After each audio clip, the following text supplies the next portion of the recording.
রাহুল গান্ধী পশ্চিমবঙ্গে ভোটের প্রচারে এসে বলেছিলেন মমতা বন্দ্যোপাধ্যায়ের সরকার দুর্নীতিতে জড়িয়ে আরজি কর কাণ্ডে কড়া পদক্ষেপ করেনি বলেই বাংলায় বিজেপির জমি শক্ত হয়েছে। পশ্চিমবঙ্গে ভোট মিটতেই সেই রাহুলের কংগ্রেসই মনে করছে রাজ্যে তৃণমূলই একক বৃহত্তম দল হিসেবে উঠে আসবে। কারণ হিসেবে ব্যাখ্যা করা হয়েছে মমতা বন্দ্যোপাধ্যায়ের সরকারের কল্যাণকর প্রকল্প তৃণমূলকে এগিয়ে রাখবে। এখানেই শেষ নয়, ইঙ্গিত রয়েছে প্রয়োজনে তৃণমূলকে সরকার গড়তে সাহায্য করতে পারে কংগ্রেস। আর তা নিয়ে বিস্ময় আর ক্ষোভ দুই রয়েছে। রাজ্যে দুদফায় ভোট শেষ হয়েছে, 4 মে ফলাফল ঘোষণা করা হবে। ফল ঘোষণার আগেই পশ্চিমবঙ্গের ভারপ্রাপ্ত এআইসিসির সাধারণ সম্পাদক গুলাম আহমেদ মীরের এমন মন্তব্য নিয়ে অসন্তোষ ও ক্ষোভ দুই রয়েছে কংগ্রেসের অন্দরে। দিল্লিতে বসে মীর কি বলেছিলেন?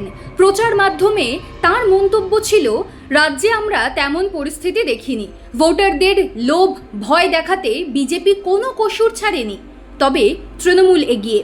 কারণ বাংলার মানুষ সচেতন, ভোটারদের অর্ধেকই মহিলা, অন্তত 60% মহিলা তৃণমূলকে ভোট দিয়েছেন, এমনকি বিজেপি নেতাদের পরিবারের মহিলারাও।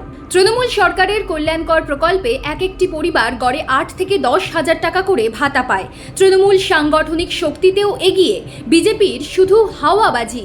এই দুই দলের মধ্যেই মূল লড়াই, কারণ বামেরা শেষ হয়ে গিয়েছে, কংগ্রেসের ভিত প্রায় শূন্যের কাছাকাছি চলে গিয়েছিল। এবার 294 আসনে লড়ে কংগ্রেস তৃতীয় বিকল্প দেওয়ার চেষ্টা করছে।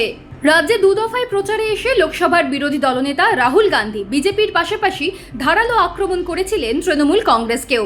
তার পরিষ্কার বক্তব্য ছিল, তৃণমূলের দুর্নীতি, অপশাসন এবং হিংসার রাজনীতি বাংলায় বিজেপির রাস্তা তৈরি করছে। তারপরেও পর্যবেক্ষক মীর কেন প্রকৃত ফল ঘোষণার আগেই তৃণমূল জিতবে বলে ঘোষণা করতে গেলেন, সেই প্রশ্ন তুলেছেন। রাজ্যে শাসক দলের হাতে জর্জরিত কংগ্রেসের একাধিক প্রার্থী ও নেতা। ভোটের পরে বেশ কিছু বুথ ফেরত সমীক্ষা রাজ্যে বিজেপির ক্ষমতায় আসার ইঙ্গিত দিয়েছে।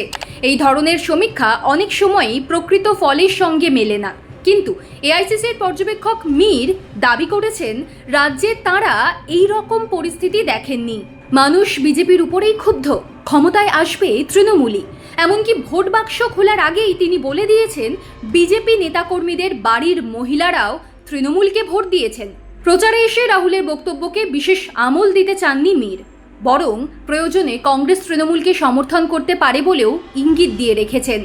রাজ্যে দুই প্রবল শক্তিধর তৃণমূল ও বিজেপির বিরুদ্ধে লড়াইয়ের ময়দানে থাকা কংগ্রেস প্রার্থীরা পর্যবেক্ষকের আগাম ঘোষণায় বিস্মিত ও ক্ষুব্ধ। তাঁদের প্রশ্ন, রাজ্যে প্রচারে থেকেও পর্যবেক্ষক শাসক দলের বিরুদ্ধে ক্ষোভ দেখতে পেলেন না। তৃতীয় বিকল্প না দিতে চাইলে কংগ্রেস আর আলাদা লড়ছেই বা কেন? একই প্রশ্ন তুলছেন কংগ্রেস ওয়ার্কিং কমিটির সদস্য ও বহরমপুরের প্রার্থী অধীর চৌধুরী। তার বক্তব্য, কিছু নেতার হাবভাব দেখে মনে হচ্ছে তৃণমূলের সঙ্গে আসন সমঝোতা করে লড়লেই ভালো হতো। কংগ্রেসকে ভোট দিয়ে থাকতে পারেন এই সন্দেহে মানুষের উপরে শাসক দলের হামলা হচ্ছে। আমাদের কর্মী সমর্থকেরা আক্রান্ত, সেদিকে এদের নজর নেই। এ রাজ্যের বাস্তব পরিস্থিতি না জেনেই যা খুশি বলে দিচ্ছেন, ক্ষতি হচ্ছে কংগ্রেসের। এই রাজ্যে ভোটের ইতিহাস স্মরণ করিয়ে অধীরের সংযোজন, পঞ্চায়েত পুরভোটে সরকারি আধিকারিকদের কাজে লাগিয়ে কিভাবে ভোট লুট করা হয়েছে, ফল পাল্টে দেওয়া হয়েছে, মানুষ দেখেছেন। সেই তৃণমূলের হয়ে আনন্দ করতে বাংলার কংগ্রেস কর্মী সমর্থকেরা পারবেন না। এই প্রশ্নে প্রদেশ কংগ্রেসের সভাপতি শুভঙ্কর সরকারের বক্তব্য, মীর সাহেব কি বলেছেন দেখিনি, তবে তৃণমূলকে সরাও, বিজেপিকে আটকাও, এই ডাক দিয়ে কংগ্রেস ভোটে লড়েছে। এই অবস্থান থেকেই লড়াই চলবে।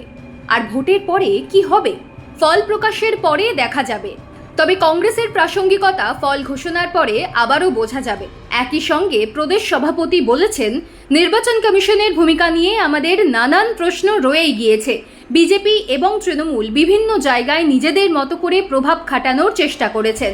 ভোটার তালিকার বিশেষ নিবিড় সংশোধনের পরে মানুষ নিজের তাগিদ থেকে ভোট দিয়েছেন। এই কৃতিত্ব মানুষের। অধীর বা শুভঙ্কর যাই বলুন না কেন, মীরের মন্তব্য নিয়ে দলের অন্দরে যে বিভিন্ন প্রশ্ন ঘুরছে তা নিয়ে কোনো সন্দেহ নেই।